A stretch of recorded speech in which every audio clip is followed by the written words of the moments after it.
Uno dei più strani fenomeni che coinvolgono il variegato mondo del paranormale è rappresentato dalle così chiamate lettere morte o lettere dal nulla. Con questo termine si indicano una o più missive che arrivano ad una persona, in particolar modo qualche tempo dopo un lutto, e che sembrano state mandate dal defunto. Il primo caso documentato di lettere morte vede coinvolta la famosa scrittrice Harriet Beecher Stowe, autrice de La capanna dello zio Tom, che 6 mesi dopo la morte del padre trovò una lettera sul tavolo da cucina.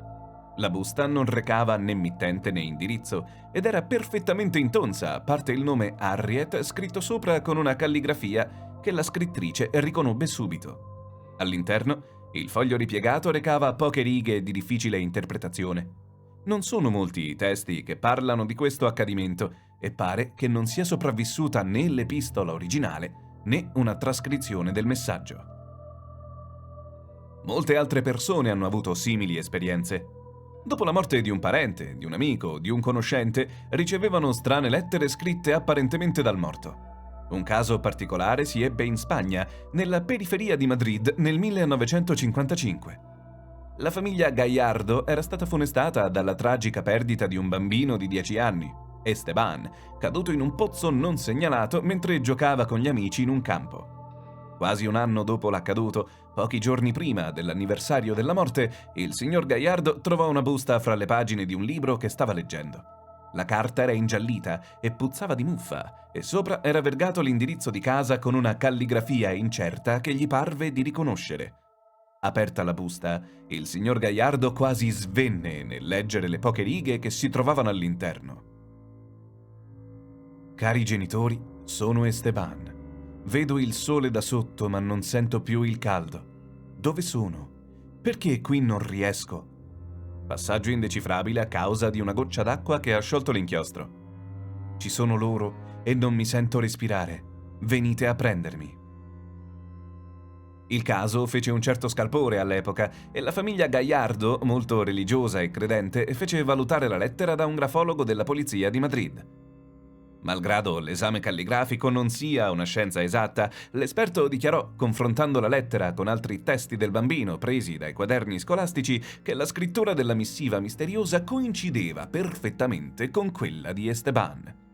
Una voce non confermata sostiene che i Gallardo pagarono di tasca propria uno studioso dell'università per analizzare a fondo la carta della lettera.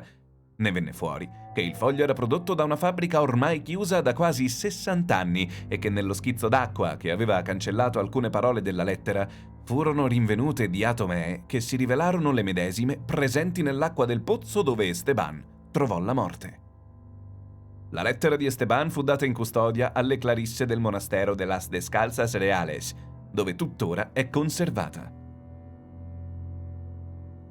Un altro inquietante caso di lettere morte si verificò a Sgonico, in provincia di Trieste, nel 1987. Umberto Marussi, 32 anni, fu coinvolto in un incidente in moto mentre si recava a visitare le Grotte Gigante, scontrandosi con una corriera. Circa un mese dopo la morte, la sorella Carmela trovò una lettera nella cassetta della posta. Era dotata di francobollo, ma non del timbro postale, e al posto del mittente c'era un'impronta digitale che pareva lasciata da una mano sporca di grasso. Aperta la busta, Carmela lesse la missiva e chiamò all'armata il marito, un carabiniere in pensione, per mostrargli il contenuto. Ecco ciò che si poteva leggere sul foglio spiegazzato e pieno di impronte. Troppo lesto andai a veder le grotte belle, sulla 12 mi schiantai e ci lasciai la pelle. Dove sono più non so, vivo non son più, vorrei tornare un po', a vedere il mare blu. Berto. Era noto in paese che Marussi si dilettasse di poesia e tutti a Sgonico lo conoscevano come Berto. La corriera contro la quale la sua moto aveva impattato era il numero 12. La faccenda finì persino sul giornale locale e per qualche settimana tutta Sgonico si interrogò su questo fatto. Il marito di Carmela Marussi, grazie alle sue conoscenze nelle forze dell'ordine, fece attuare delle indagini che però non portarono a nessuna svolta. Ufficialmente, la lettera fu solo un orribile scherzo ai danni della famiglia. Era risaputo che Umberto andasse troppo veloce con la sua moto e la filastrocca sembrava proprio riferirsi a questo, una sorta di morale a mo' di chi la fa l'aspetti. Tuttavia, stando ad alcune voci, le uniche impronte digitali scoperte sulla lettera, escluse quelle di Carmela e del marito, appartenevano proprio al defunto. A Thome, una cittadina del Galles, la signora Miranda Flinch ricevette una lettera molto strana durante l'estate del 1977.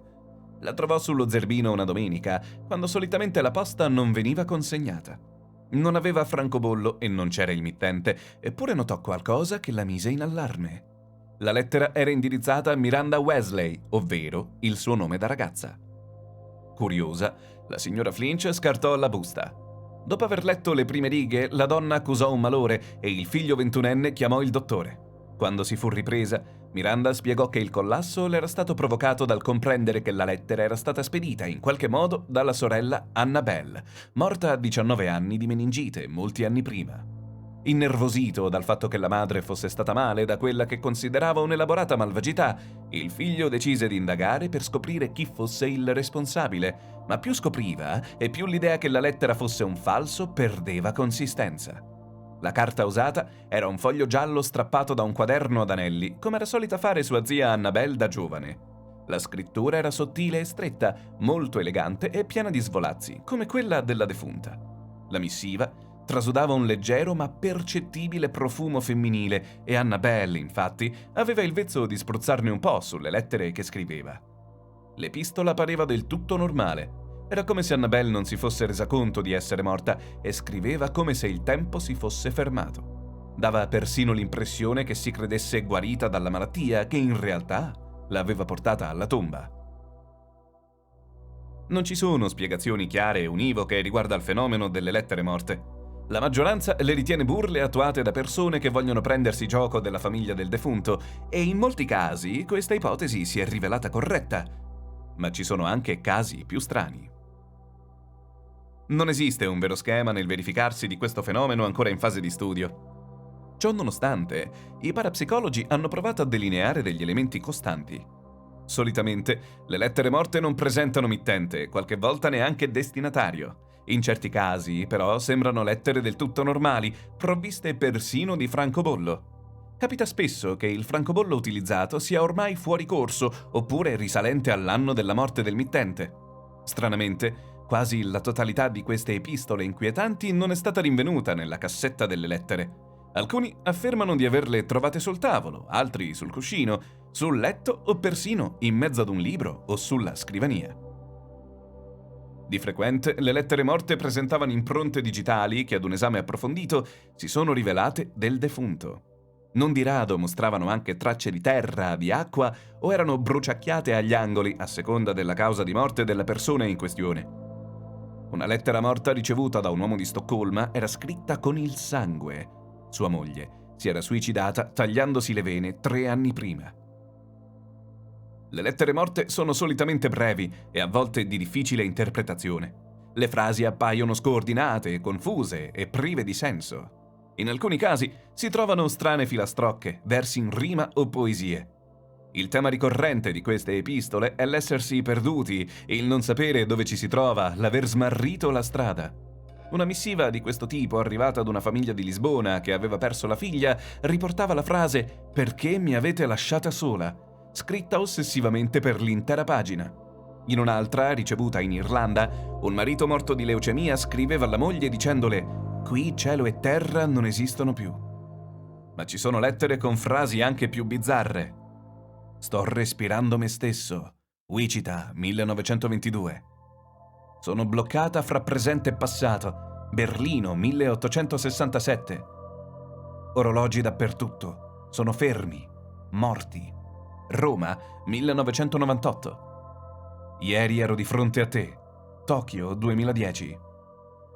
Talvolta è anche accaduto che il mittente non sappia di essere morto. In questo caso, le lettere appaiono molto normali e banali. In pochi casi, le lettere sono state accompagnate da donazioni di oggetti. Nel luglio del 1997 una famiglia che abitava alla periferia di Mosca ricevette una busta con dentro una cartolina, apparentemente scritta da un amico morto in un incidente stradale 6 mesi prima. La busta conteneva anche una banconota da 100 rubli, ovvero l'equivalente di un prestito che era stato fatto al defunto prima della propria morte. Almeno in un caso, Il defunto ha rivelato un modo per contattarlo. Nel 1979 alla signorina Lavrine Brown di Edimburgo venne recapitata una lettera apparentemente scritta dal figlio, morto 12 anni prima cadendo dall'impalcatura sulla quale lavorava. La lettera si concludeva con la frase «Lascia una risposta sulla mia tomba».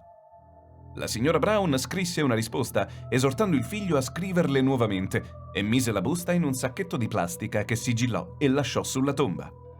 Ogni giorno andava a controllare che la busta fosse integra e il sigillo intatto. Dopo 3 mesi, una seconda lettera fu trovata da lei in un cassetto della scrivania. Il figlio le aveva risposto. Lavrine Brown scrisse una nuova lettera, recapitandola al cimitero come la precedente, ma non ottenne mai una terza risposta. Questo è l'unico caso in cui ci fu uno scambio del genere.